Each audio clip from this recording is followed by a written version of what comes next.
Good morning, boys and girls. June 30th, 6:45 a.m. Brahma Muhurta. Thank you for all of you to join.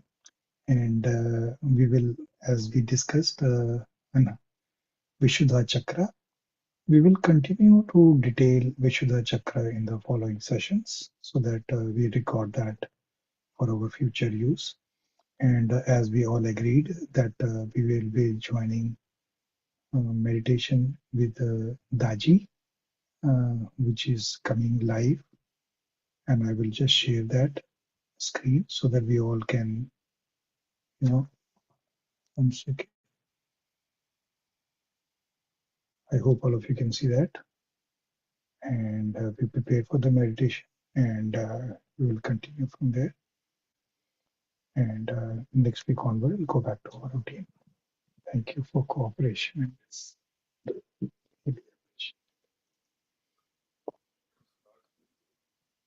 start with meditation. Please start meditation. Instruction will be there on the screen.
That's all.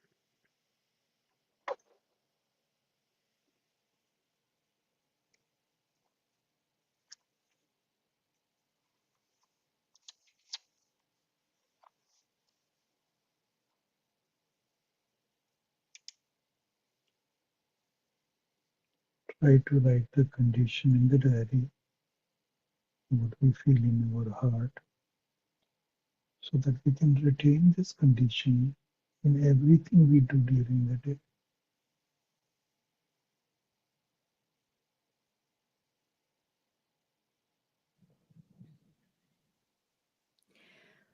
We'd like to invite our preceptor candidates to please come on to the stage.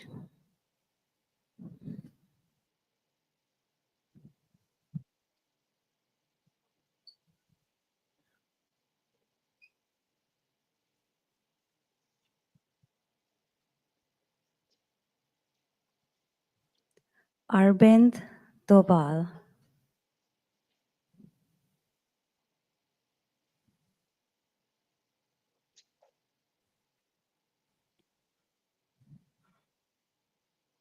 Suchitra Dobal,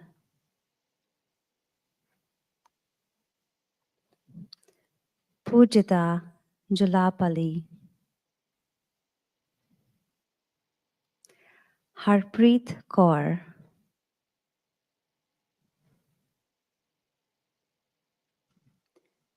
Frederick Stewart Leeds,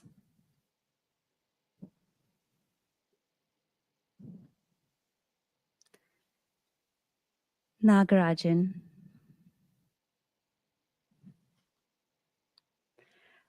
Kapil Agarwal,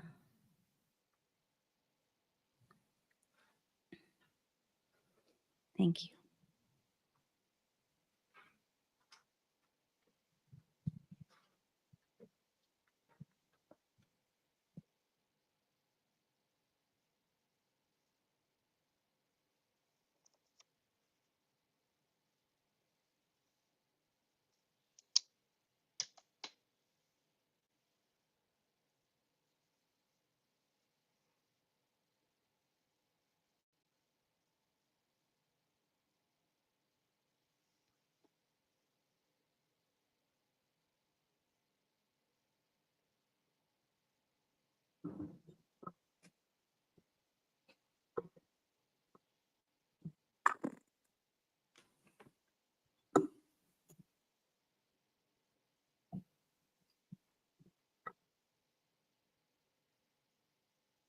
Pranams, everyone. There's been a we had a wonderful time here in Toronto. Solid, devoted abhyasis. And I'm very, very happy to share this with you.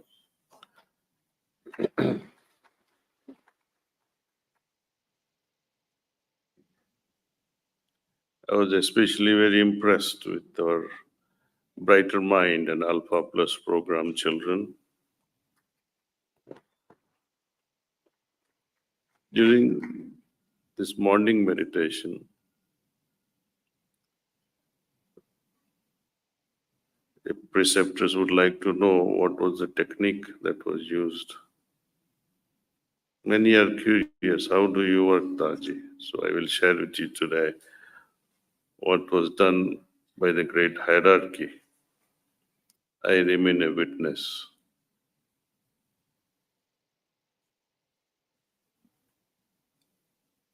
Babuji Maharaj lashed out what we call ocean of bliss.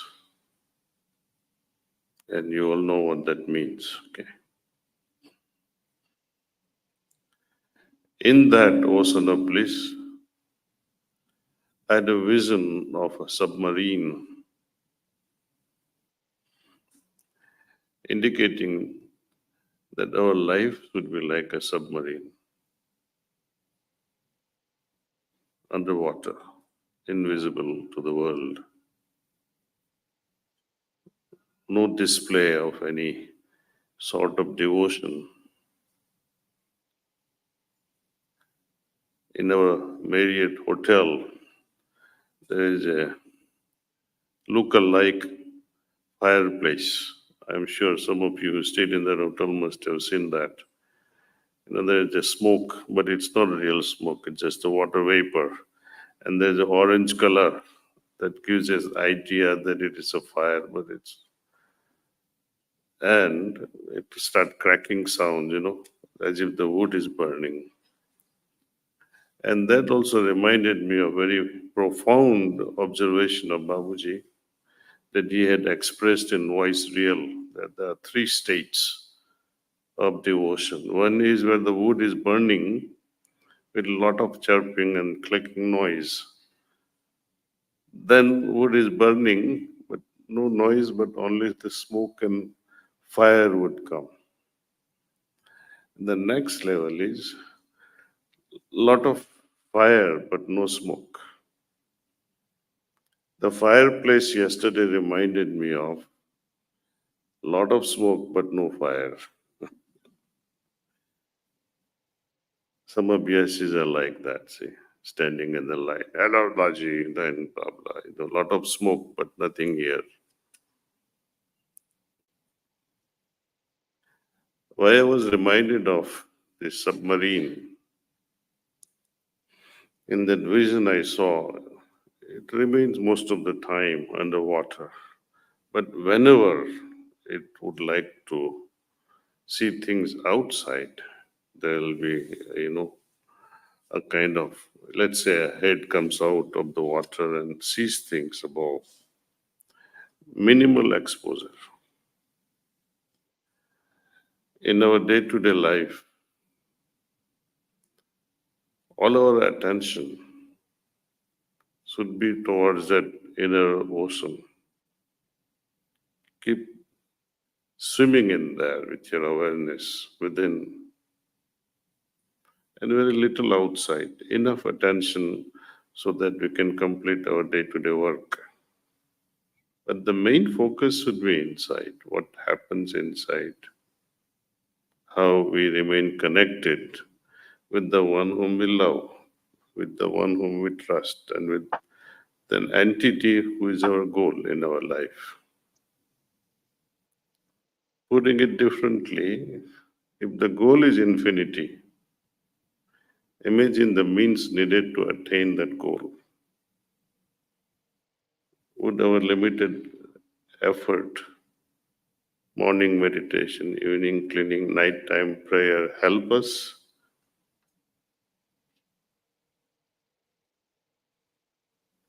It's a big question. It's very limited. As I was saying, when we perform our cleaning every evening, we try to remove all the impressions that we have gathered during daytime.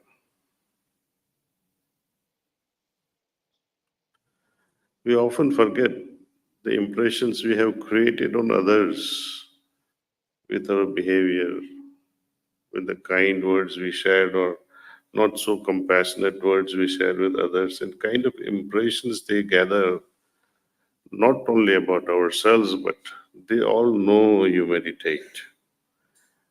And it gives a direct reflection. See what's happening. Few terrorists from certain religion, but it spoils the entire religion's name. Similarly, anything can happen. So we have to be on a constant guard with our lifestyle, with our behavior, for our peace. for our expansion of consciousness. Because ultimately it hurts us only. And the stage should come where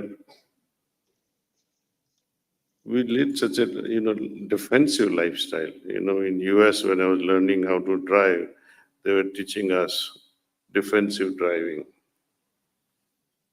But Babaji Maharaj put it very nicely, what that defensive driving meant when he was advising his grandson. ऐसे drive करो कि सामने वाला बेवकूफ है. Drive as if the next person who is driving is a stupid fellow. It's a life also, we lead in such a way, that defensive way, so that we don't form the impression, and the need to clean also withers away. That's our goal. So it's a constant effort. But through these efforts, intense efforts, you become effortless eventually. Every action in our life have become effortless after tons of practice. How not to form the impression is very easy. Learn how to ignore. And where do we learn how to ignore? In meditation. When we say we like to ignore unwanted thoughts, like that, we can ignore many things in life. Circumstances, for example, we have a choice how not to enter the circumstances. Some people say, I can't help, but when I am in company of such and such friend, I end up chewing tobacco or taking drugs or going back to smoke perhaps, or other habits. But association also hurts us.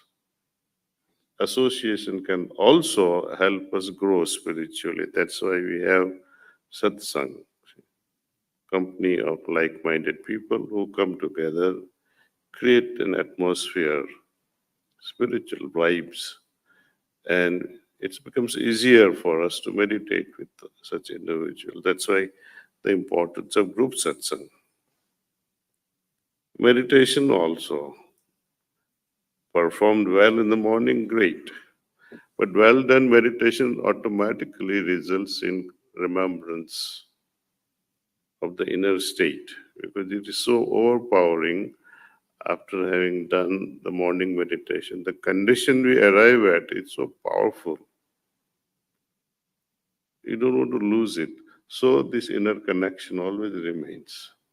And we remain grateful to the person who has gifted this condition. So automatically, you remain in a state of remembrance.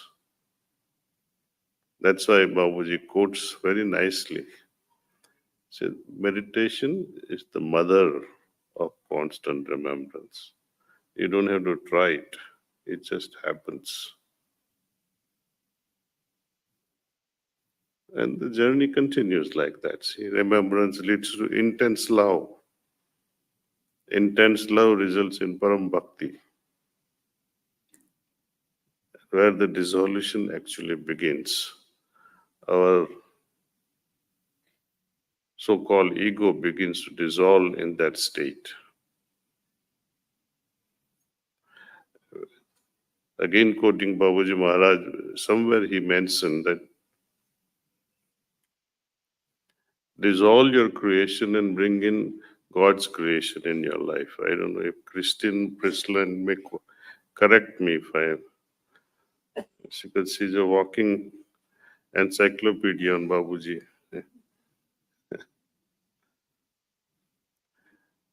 Dissolve your creation and his creation will come, divine creation. And what is our creation? It's only one thing, ego.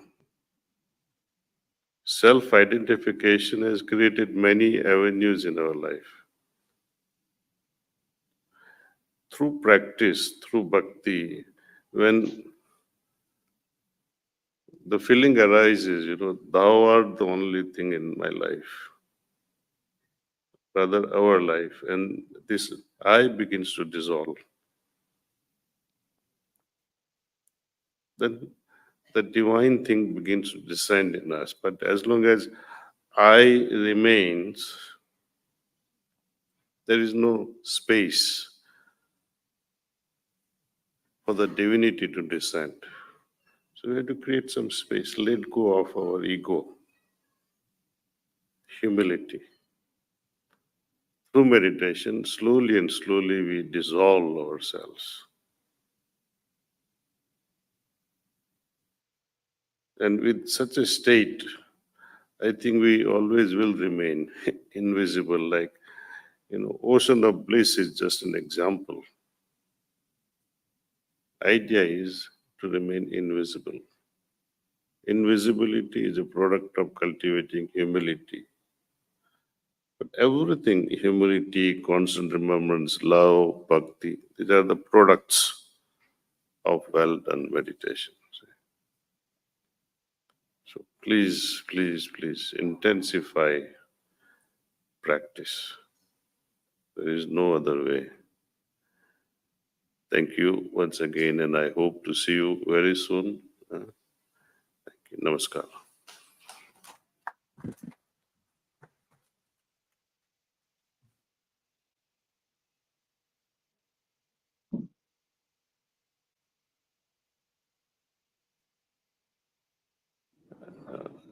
Well,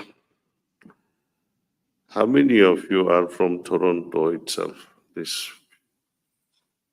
holy lot, quite a lot. Okay.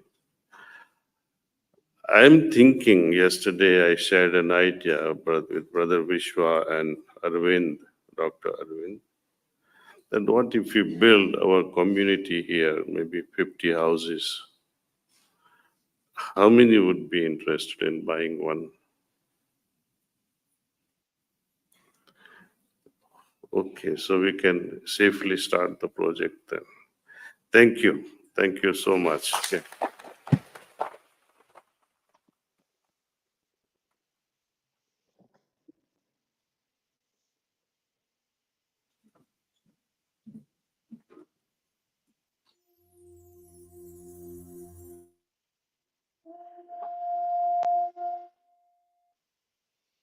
Thank you, guys. And I wish you all had a beautiful meditation in Satsang. I will put down some details. I think all of you are new to Heartfulness. So I'll put down certain details and documentation if you would like to continue this practice in your life, part of your daily routines. We call it the Charya in Ayurveda. And whatever Daaji has spoken today, some of those practices can be started by just taking 3 master class, joining Satsang on Wednesday, 7 o'clock, or Sunday, 8 a.m. I'll share the Zoom link as well. And how do you, work on ego? I'll have one idea, focus on ourselves, not on others. Because if I'm in peace with myself, the world peace will happen. So all those details I'll share so that it will become a one comprehensive link for anybody who wants to start. And I can help because I'm a heartfulness coach myself. And there's no money involved in heartfulness and I can be your coach. I can do meditation with you. I can guide you whichever way you want. Thank you so much and wish you a good Sunday.